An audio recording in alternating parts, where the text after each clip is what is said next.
Berglind, mjög svo öruggur sigur á liði Skallagríms í kvöld. Hvað er að skapa þetta fyrir þínar konur hér í Origo-höllinni í kvöld?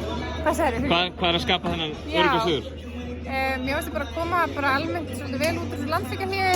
Mér finnst bara að vera að spila allt öðruvísi bolta núna heldur en að gera fyrir. Erum bara að gera þetta fyrir hver aðra og það er svona stemning í hópnum og erum að fagna öllum körfum og það er bara einhvern veginn svona betra flæði hjá okkur núna heldur en mér fannst í fyrstu umferðinni. Varnarlega voru þið á löngum köflum í þessu leik bara frábærar. Ég sammála því?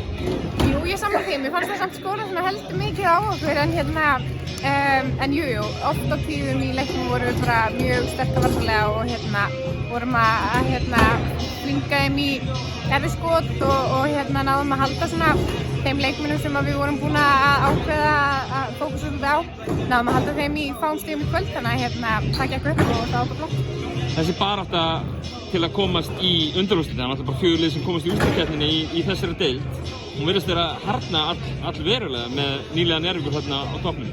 Já, þessi deild er bara, hún er alltaf bara mjög hörð sko og það verður mjög hart barist þarna fyrstu 5-6 sætin. Og það eru auðvitað sæti sem efstu 4, það eru náttúrulega sætin sem við stefnum á en varðin hörð og eins og segir og við þurfum bara að halda vel á spilunum að þó við séum núna búin að taka fyrstu 2 eftir landsleikjahléi þá segir það ekki neitt skilur við verðum bara að halda áfram. Fáið þið Skallagrím heima og fáið svo Breiðablik í næsta leik í Smáranum. Svo kannski liðin sem eru lægra í töflunni er þægilega að fara á stað eftir landsleikjahléi með 2 svona leikjum heldur en kannski einhverjum 2 rosa sterkum andstæðingum.